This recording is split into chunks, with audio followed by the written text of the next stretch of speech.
Vào ngày biết mình mắc bệnh nan y, vợ bắt tôi hiến gan cho người yêu cũ của cô ấy. Do cảm thấy có lỗi, tôi đồng ý hết. Công ty hàng triệu đô, đứa con đã phá bỏ, yêu cầu nào từ cô ấy tôi cũng gật đầu. Nhưng khi tôi qua đời và thực sự giao gan cho cô ấy, anh ấy luôn tỏ ra bình tĩnh, thế mà bỗng dưng hóa điên, vang vọng lời bác sĩ, điều trị có thể kéo dài 2 tháng. Tôi đi dạo mơ màng trong bệnh viện, đúng là của báo đã đến, cầm chặt tờ chẩn đoán, cổ họng nghẹn ngào, tôi lạc vào dòng người vội vã. Một dãy vệ sĩ bảo vệ một cặp đôi trẻ đi vào phòng khám. Giọng cô gái rõ ràng, không che giấu sự quan tâm, gan anh không tốt, lần sau đừng ủng hộ em nữa nhé. Dự án vất vả bao lâu mới xong, em vui lắm. Anh chàng nói, cúi xuống hôn trộm cô gái một cái, giọng tươi vui, thể hiện sự thân mật, cô gái nghe thấy mà ngại ngùng. Ánh mắt cô ấy chứa đầy sự dịu dàng sắp tràn ra, khác hẳn về lạnh lùng thường ngày. Tôi đứng như trời trồng giữa lối đi, cho đến khi bị người nhà bệnh nhân cấp cứu tông phải mới hoàn hồn. Xin lỗi nhé, người đó chính là vợ tôi đã 3 năm, yêu Thẩm Minh Hy không hề khó.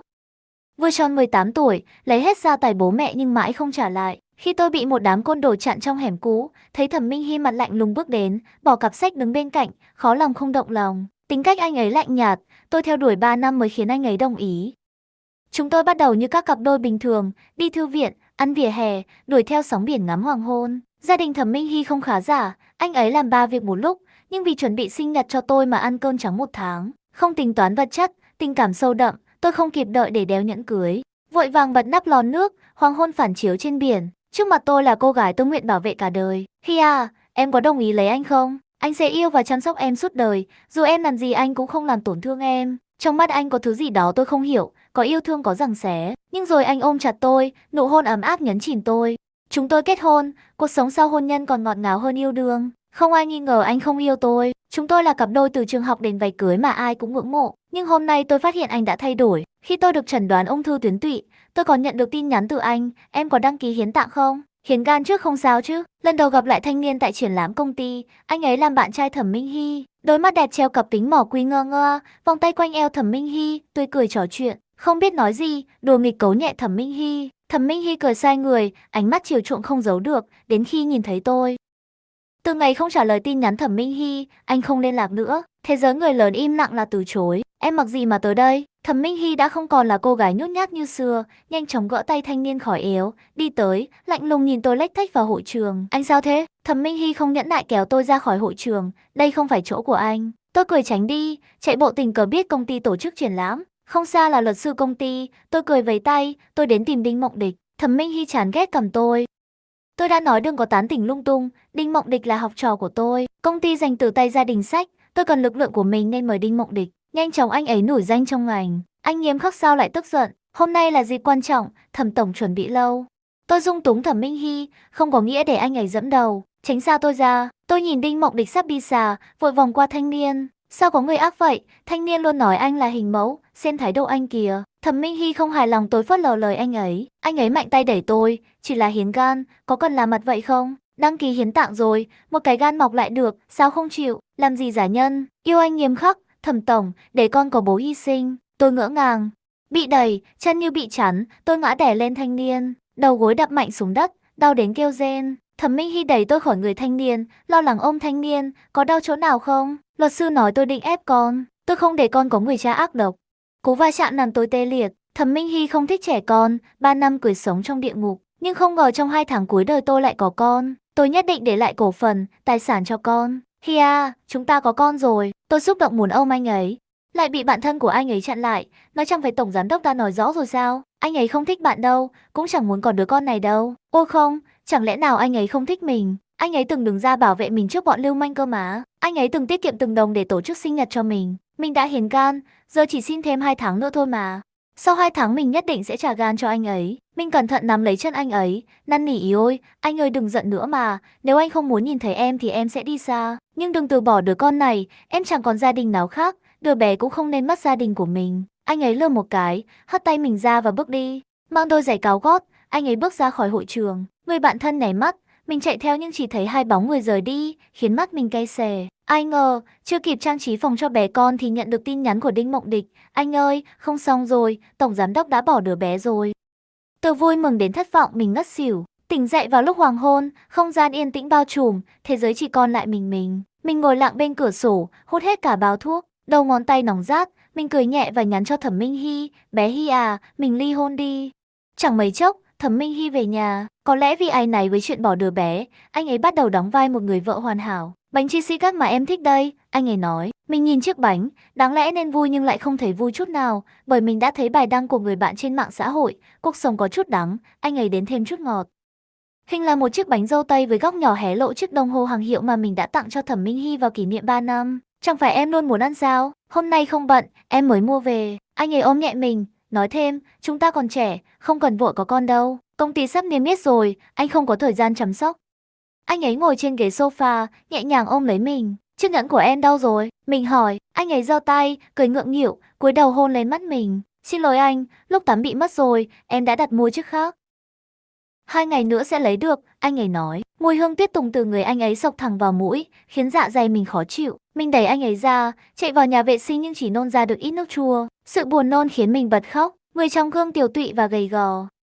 Mình lau khô nước mắt, nhìn thấy Thẩm Minh Hy trong gương, ánh mắt đầy ghét bỏ không che giấu. Anh thấy ghê tởm khi hôn em sao? Vậy anh không thấy ghê tởm ai? Đinh Mộng Địch à? Nhìn em bây giờ xem, thật xấu xí. Mình không hiểu sao anh ấy lại nói như vậy.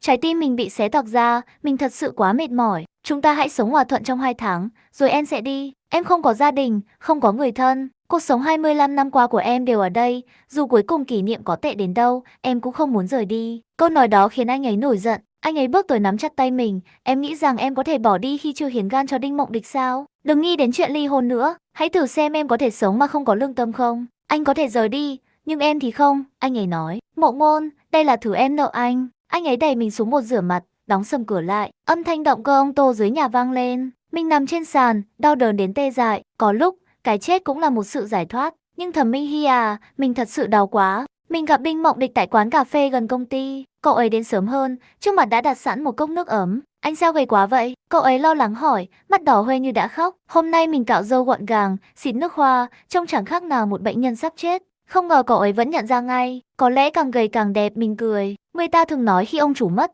chẳng phải là một kiểu thăng thiên hay sao? Mình chỉ định an ủi cậu ấy, nhưng cậu ấy lại khóc nhiều hơn, nước mắt không ngừng chảy. Mình lùng tùng đứng dậy đưa khăn giấy cho cậu ấy. Xin lỗi, xin lỗi. Cậu ấy mặc bộ vest nữ trưởng thành, nhưng giờ đây lại yếu đuối như cô gái ngốc nghếch năm nào. Cậu ấy định đưa tay ra, nhưng cuối cùng lại buông xuống. Ly hôn đi anh. Chuyện ngày xưa không phải lỗi của bạn đâu, nhưng bạn cứ ôm mãi cảm giác mắc nợ, chẳng khác gì châm ngòi cho người ta đốt cuộc đời bạn. Tôi biết một chuyên gia giỏi lắm, chắc chữa được đó. Nếu không thì tôi đưa bạn ra nước ngoài luôn. Đôi mắt cậu ấy sáng lên đầy hy vọng và an ủi, nhưng rồi dần dần lặng đi trước nụ cười lạnh của tôi. Lúc đó, tôi nghĩ cả hai chúng tôi đều hiểu ra. Cái chết là sự giải thoát cho tôi. Sau khi chia tay Đinh Mộng Địch, tôi ghé trung tâm thương mại để lấy nhẫn cưới mà Thẩm Minh Hy đã làm mất, nhưng lại thấy Thẩm Minh Hy cùng bạn thân. Anh ấy đang ngắm nghía nhẫn. Tổng giám đốc à, thật ra chỉ cần bạn tặng tôi một chiếc nhẫn nhựa là tôi cũng thích rồi. Mắt cậu ấy lấp lánh như sao trời, ông trầm lấy Thẩm Minh Hy đầy ngưỡng mộ. Làm sao mà mấy thứ đó xứng đáng chứ? Mua thì phải mua cái tốt nhất. Tôi nhìn người vợ ngày nào luôn cao có giờ lại dịu dàng nhìn người khác. Thẩm Minh Hy, người phụ tình sẽ nuốt một vạn cây kim đấy. Tôi lau nước mắt, lặng lẽ bước qua. Bạn thân nhìn thấy tôi trước cả anh ấy. Niêm ca, anh cũng đến mua nhẫn à? Bầu không khí ấm áp vừa rồi đột ngột lạnh đi khi tôi bước vào, nhưng anh ta cứ như không cảm thấy. Tôi cứ tưởng anh và Đinh Mộng Địch sẽ gặp nhau lâu lắm rồi. Tổng giám đốc thấy là nổi giận đùng đùng luôn. Tôi chặn lời anh ta. Đinh Mộng Địch là luật sư công ty tôi, báo cáo công việc với Nghiêm ca là chuyện bình thường mà. Đâu phải không biết giữ chừng mực, đúng không? Anh ta nháy mắt với tôi. Như thể muốn khuê công lao. Thẩm Minh Hy, các người nhất định phải dẫm lên mặt tôi thế này à? Tôi nâng tay run rẩy, chiếc nhẫn cưới trên ngón tay áp út giống hệt của bạn thân. Ánh mắt Thẩm Minh Hy nhìn thẳng vào tôi, trong mắt là sự thách thức không hề che giấu. Thật là châm biếm, người vợ tôi yêu suốt 7 năm lại tặng cho người mình thích chiếc nhẫn giống hệt. Chiếc nhẫn giống tôi y chang, thật quá kinh tởm. Nghiêm ca, tổng giám đốc đang họp, anh đừng vào làm phiền. Có lẽ tôi trông quá tệ, bạn thân lo lắng ngăn tôi vào phòng của Thẩm Minh Hy. Tôi hy vọng anh hiểu rằng công ty này trước đây là tập đoàn Lục Thị. Tôi quay đầu lại, vậy nên, tôi là đồng sở hữu. Tôi mà có đập tan văn phòng của anh ấy thì cũng là tài sản chung của vợ chồng tôi thôi. Không phải ai muốn là được đâu, đúng không thư ký Hồng? Anh ta lùi lại một bước, tôi giả vờ không thấy anh ta đang nắm chặt tay, đẩy cửa vào phòng Thẩm Minh Hy. Không ngạc nhiên, anh ấy đang bận chuyện riêng. Không nghĩ là tôi lại đến bất ngờ thế này, luống cuống chỉnh lại quần áo. Lại làm loạn gì nữa đây? Tôi không nói rồi à? Đó là tự anh ấy bỏ tiền mua. Liên quan gì đến tôi? Tôi không trả lời, lặng lẽ nhìn dấu đỏ trên cổ anh ấy. Lúc đầu vẫn còn lưu luyến, nhưng kỳ lạ thay, tôi bỗng thấy nhẹ lòng. Tôi đưa tờ đơn ly hôn cho anh ấy. Thẩm Minh Hy, chúng ta ly hôn đi. Tôi không cần tài sản hay cổ phần gì cả, chỉ cần kết quả xét nghiệm hồi bạn mang thai thôi. Dựa vào cái gì? Anh ấy bất ngờ siết chặt cổ tôi, đẩy mạnh vào tường. Cô ngủ với Đinh Mộng Địch rồi à? Hay ghen với tôi và bạn thân? Đừng có mơ tưởng chạy trốn, tôi sẽ không đồng ý ly hôn để cô đi lêu lổng với người khác đâu. Tại sao hả? Anh ấy đột ngột dùng hai tay siết chặt cổ tôi, đẩy mạnh tôi vào tường. Cả người anh ấy tỏa ra khí lạnh như tủ đông, nhớ mắt nhìn tôi, cô ngủ với Đinh Mộng Địch rồi à? Hay ghen với tôi và bạn thân? Đừng mơ tưởng lung tung nhé. Ngày xưa là cô bám tôi trước, giờ đừng nghĩ đến chuyện chạy thoát. Tôi không đời nào đồng ý ly hôn đâu, để cô tự do đi lung tung với người khác. Nhưng người phụ nữ tôi yêu suốt 7 năm qua, giờ trông chẳng giống như trước nữa. Công ty thì giao lại cho em, con cũng không còn. Thẩm Minh Hy, chúng ta kết thúc rồi.